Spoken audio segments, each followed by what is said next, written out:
আল্লাহ বলবেন, কেন তুমি কি দেখো নাই ওই যে বন্যার কারণে ফেনীর মানুষেরা ক্ষতিগ্রস্ত, বন্যার কারণে কুমিল্লা সিলেটের মানুষেরা ক্ষতিগ্রস্ত, বিভিন্ন জায়গার মানুষেরা ক্ষতিগ্রস্ত ছিল, তারা খাবার পায় নাই, পানীয় পায় নাই, তুমি তাদেরকে দেখো নাই? যদি তোমরা তাদেরকে খাওয়াইতা, পানাহার করতা, তাদের যদি খোঁজ খবর নিতা, তাহলে ওই জায়গায় তোমরা আমি আল্লাহকে পেয়ে যাইতে। সুবহানাল্লাহ। আবু বকর রাদিয়াল্লাহু তাআলা আনহু কান্না করতেছেন, চোখের পানিগুলো জড়াচ্ছেন। হায়রে, আজকে যদি আমার সামর্থ্য থাকতো, নবীজি সাহায্যের আবেদন করেছেন, আমি তো সাহায্য করতে পারতাম। নবীজি বললেন, আবু বকর সামনে আসো, কি আনছো দাও। আবু বকর তার থলে সামনে হাজির করলেন। থলেটাকে ঢালা হলো, কয়েকটা দেরহাম আর কিছু গম ছাড়া কিছুই পাওয়া গেল না। আল্লাহর নবী সাল্লাল্লাহু আলাইহি সাল্লাম এবার সাহাবে কেরামদেরকে ডাক দিয়া বললেন, হে উসমান, তুমি কতটুকু এনেছো আর কতটুকু বাসায় রেখে এসেছো? উসমান রাদিয়াল্লাহু তাআলা বললেন, আমার যত সম্পদ আছে আমি 4 ভাগে ভাগ করেছি, 1 ভাগ আমি এনেছি আর 3 ভাগ রেখে এসেছি। ওমর, তুমি কি এনেছো আর কি রেখে এসেছো? হযরত ওমর বললেন, আমি আমার সমস্ত সম্পদগুলোকে 2 ভাগ করে 1 ভাগে রেখে এসেছি, আর 1 ভাগ আমি নিয়ে এসেছি। নবীজি আবার আবু বকরকে বললেন, আবু বকর, তুমি কি এনেছো আর কি রেখে এসেছো? আবু বকর ডাক দিয়া বললেন, ইয়া রাসূলুল্লাহ, ইয়া হাবিবাল্লাহ, আমার ঘরের ভিতরে আল্লাহ এবং আল্লাহ রাসূল ছাড়া আমার ঘরের ভিতরে আর কিছুই নাই। আল্লাহু আকবার।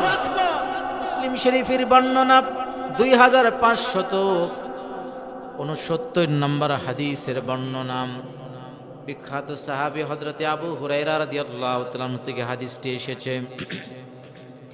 নবীজি বলেন, ইন্নাল্লাহ আযজা ওয়া জাল্লা ইয়াকুলু ইয়াউমাল কিয়ামাহ, ইয়া ইবনা আদম মারিতু, হে আদম সন্তান, আমি তো অসুস্থ ছিলাম, ফালাম তাউদনি, তোমরা আমার সেবা শুশ্রূষা করো নাই। ক্বালা ইয়া রাব্বি কাইফা আউদুকা ওয়া আনতা রাব্বুল আলামিন, আপনি তো জগৎ সমূহের প্রতিপালক, আপনি আবার কিভাবে অসুস্থ হন?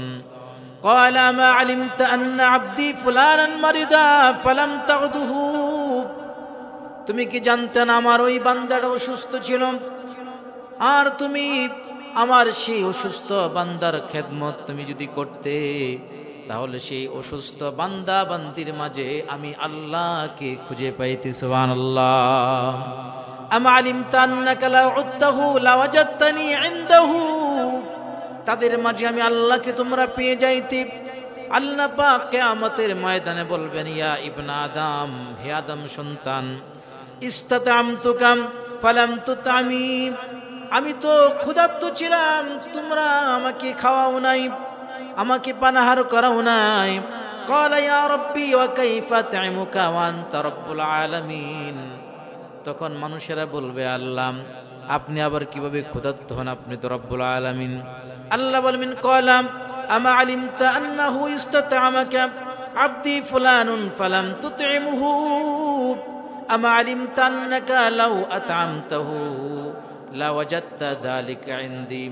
আল্লাহ বলবেন, কেন তুমি কি দেখো নাই ওই যে বন্যার কারণে ফেনীর মানুষেরা ক্ষতিগ্রস্ত, বন্যার কারণে কুমিল্লা সিলেটের মানুষেরা ক্ষতিগ্রস্ত, বিভিন্ন জায়গার মানুষেরা ক্ষতিগ্রস্ত ছিল, তারা খাবার পায় নাই, পানীয় পায় নাই, তুমি তাদেরকে দেখো নাই? যদি তোমরা তাদেরকে খাওয়াইতা, পানাহার করতা, তাদের যদি খোঁজ খবর নিতা, তাহলে ওই জায়গায় তোমরা আমি আল্লাহকে পেয়ে যাইতা। সুবহানাল্লাহ। ওই জায়গায় তোমরা আমি আল্লাহকে পেয়ে যাইতা। আল্লাহ পাক আমার বলবেন, ইয়া ইবনা আদম ইস্তাকাইতুকা ফালাম তাসকিনি, হে আদম সন্তান, আমি পিপাসার্ত ছিলাম, আমাকে তোমরা পানি পান করাও নাই। ক্বালা ইয়া রাব্বি কাইফা আসকিকা ওয়া আনতা রাব্বুল আলামিন, মানুষেরা বলবে, আল্লাহ আপনি তো রব্বুল আলামিন, আপনি আবার কিভাবে পিপাসার্ত হন?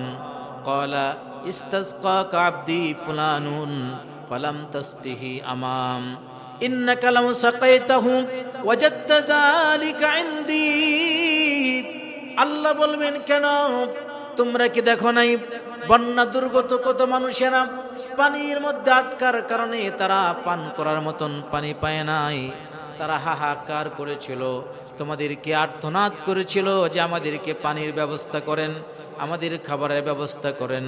তোমরা যদি সেখানে পানির ব্যবস্থা করতে, তাহলে ওই জায়গাতে আমি আল্লাহকে তোমরা খুঁজে পাইতে। সুবহানাল্লাহ। তাদেরকে যদি পানি পান করাইতে, তাহলে আমি আল্লাহকে যেন তোমরা পানি পান করাইতে। এজন্য একজন মুসলমান আর একজন মুসলমানদের প্রতি সহমর্মী হবে। মুসলিম শরীফের বর্ণনা 6353 নম্বর হাদিসের বর্ণনা। হাদিসটি হযরত নু'মান ইবনে বাশির রাহিমাহুল্লাহ থেকে হাদিসটি বর্ণিত। নবীজি বলেন, আল মুসলিমুনা কারাজুলিন ওয়াহিদিন ওয়া ইন ইশতাকা আইনাহু ইশতাকা কুল্লুহু ওয়া ইন ইশতাকা রাসুহু ইশতাকা কুল্লুহু। নবীজি বলেন, প্রতিটা মানুষ একজন আরেকজনের জন্য এমন, যেমন দেহের মতন। আমার মাথার মধ্যে যদি আঘাত পাই, তাহলে পুরা শরীরেই কিন্তু আমি আঘাতপ্রাপ্ত হয়ে যাই। যদি ব্যথা করি, তাহলে পুরা শরীর যেন আমার অসুস্থ হয়ে যায়। ঠিক তেমনি ভাবে সারা পৃথিবীতে একজন মুসলমান যদি, একজন লোকও যদি কষ্টে পড়ে যায়, তাহলে সমস্ত মানুষের উচিত তাদের কষ্টে কষ্টে তাদের কষ্ট তাদের অন্তরে ধারণ করা। তারা যেমন কষ্টে উপনীত আছে, তাদের কষ্টগুলো সিনায় ধারণ করে তাদের কষ্টের সময়ে তাদের কাছে যাওয়া, তাদেরকে সহযোগিতা করা, সাহায্যের হাত বাড়িয়ে দেওয়া। কাউকে যদি আমরা সাহায্য করি বিপদের মুহূর্তে, তাহলে আমাদের কি হবে? আবু দাউদ শরীফের বর্ণনা 4946 নম্বর হাদিসের বর্ণনা। বিখ্যাত সাহাবী হযরতে আবু হুরায়রা রাদিয়াল্লাহু তাআলা থেকে বর্ণিত, মান নাফাসা আন মুসলিমিন কুরবাতুন মিন কুরাবিদ দুনিয়া। কোন ব্যক্তি যদি, কোন মুসলমানের, কোন ব্যক্তির এই দুনিয়াতে কোনো কষ্টকে দূর করে দেয়, সহযোগিতা করে, নাফাসাহুল্লাহু আনহু কুরবাতুম মিন কুরাবি ইয়াউমিল কিয়ামাহ। আল্লাহ পাক কিয়ামতের ময়দানে তার কষ্টকে দূরীভূত করে দিবেন। সুবহানাল্লাহ। ওয়া মান ইয়াসসারা আলা মু'সিরিন ইয়াসসারাল্লাহ ফিদ দুনিয়া ওয়াল আখিরাহ। কোন ব্যক্তি যদি কারো বিষয়গুলোকে হালকা করে দেয়, সহজ করে দেয়, আল্লাহ দুনিয়া এবং পরকালের আমাদের সমস্ত বিষয়গুলোকে সহজ করে দিবেন, আল্লাহ পাক আসান করে দিবেন। আল্লাহু ফি আউনিল আবদি মা কানাল আবদু ফি আউনি আখিহি। আল্লাহ পাক ততক্ষণ পর্যন্ত তার বান্দাকে সাহায্য করেন, সহযোগিতা করেন, যতক্ষণ পর্যন্ত তার একজন আরেকজনকে সাহায্য করে, একজন মানুষ আরেকজনকে সাহায্য করে, একজন মানুষ আরেকজন মানুষকে যতক্ষণ সাহায্য করে, ততক্ষণ পর্যন্ত আল্লাহ পাকও তাকে সাহায্য করতে থাকেন। তিরমিজি শরীফের বর্ণনা 3675 নম্বর হাদিসের বর্ণনা। হযরতে ওমর ইবনুল খাত্তাব রাদিয়াল্লাহু তাআলা আনহু থেকে হাদিসটি বর্ণিত। আল্লাহর নবী সাল্লাল্লাহু আলাইহি ওয়াসাল্লাম একবার সাহাবায়ে কেরামদেরকে বললেন, ও সাহাবীরা, অমুক যুদ্ধের জন্য তোমাদের সাহায্যের প্রয়োজন, কার সামর্থ্য কি আছে তোমরা নিয়ে আসো। সাহাবায়ে কেরাম সামর্থ্য অনুযায়ী নিয়ে আসলো। হযরতে ওসমান রাদিয়াল্লাহু তাআলা আনহু নিয়ে আসলেন, এত পরিমাণ সম্পদ নিয়ে আসলেন, তার উটের বহরগুলো এক মাথা থেকে আরেক মাথা দেখা যায় নাই। হযরত ওমর রাদিয়াল্লাহু তাআলা চিন্তা করলেন, জিন্দেগিতে কোনোদিন আবু বকরকে আমি নেকের মাধ্যমে পরাজিত করতে পারি নাই, আজকে একটা সুযোগ হয়েছে, আজকে আমি পরাজিত করব। এইভাবে সাহাবায়ে কেরামদের ভিতরে প্রতিযোগিতা শুরু হয়ে গেল। আল্লাহর পয়গম্বর বিশ্বনবী রাসূল আরবী সাল্লাল্লাহু আলাইহি ওয়াসাল্লাম সাহাবায়ে কেরামদেরকে বললেন, কে কি এনেছো হাজির করো, সাহায্যের জন্য কে কতটুকু এনেছো আমার সামনে রাখো। কোন সাহাবায়ে কেরাম সাহায্য করলেন। ফাকুলতুল ইয়াউমা আসবিকু আবু বকরিন আন সাবাকতুহু ইয়াওমান। হযরত ওমর চিন্তা করছেন যে আজকে আমি আবু বকরকে পরাজিত করে ফেলব। হযরত ওমর রাদিয়াল্লাহু তাআলা আনহু জিতু বিনিসফিন, তার যত সম্পদ আছে সমস্ত সম্পদগুলোকে ভাগ করে অর্ধেক সম্পদ দিয়ে দিলেন। সুবহানাল্লাহ। এইভাবে সাহাবায়ে কেরাম দিতে লাগলেন, কিন্তু আবু বকর কি তো দেখা যায় না।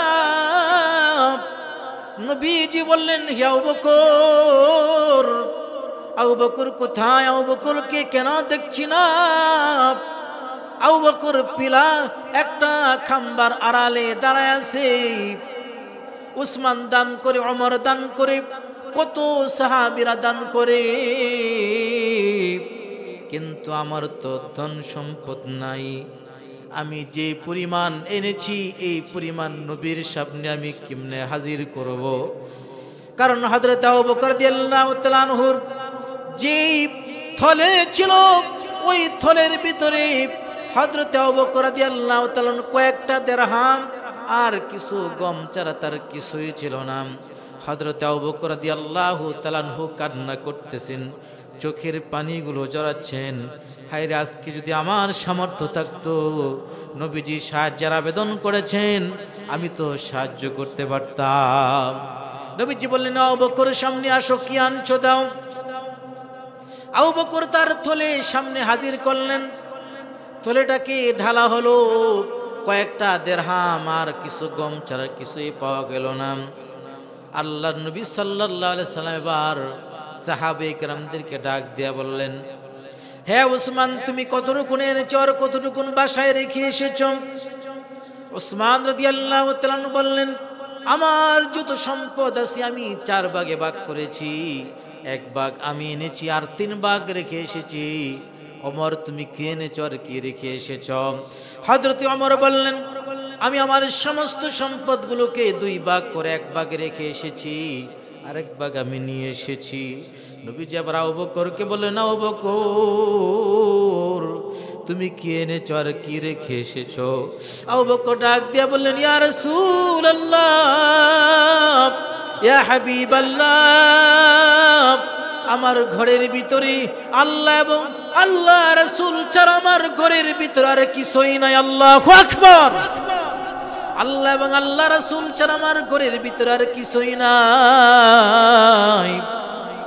নবীজি সাল্লাল্লাহু আলাইহি ওয়াসাল্লাম ঘোষণা করে দিলেন, আজকের এই মজলিসের ভিতরে সবচেয়ে বড় দানবীর হলো হযরত আবু বকর সিদ্দিক রাদিয়াল্লাহু তাআলা আনহু। হুজুরে বলি সুবহানাল্লাহ। তাহলে কোটি টাকা দান করাই সবচেয়ে বড় দানবীর নয়, বরং দান করা, আল্লাহ রাস্তায় সহযোগিতা করা, দান করা সামর্থ্য অনুযায়ী। আমার যদি কোটি টাকা থাকে আর যদি ওই জায়গা থেকে 1 লক্ষ টাকা দেই, এটা আমার জন্য যতটুকুন। একজন গরিব যদি 1 টাকা দেয়, সেই 1 লাখ টাকার মতন তার কাছে, আল্লাহর কাছে গ্রহণীয়।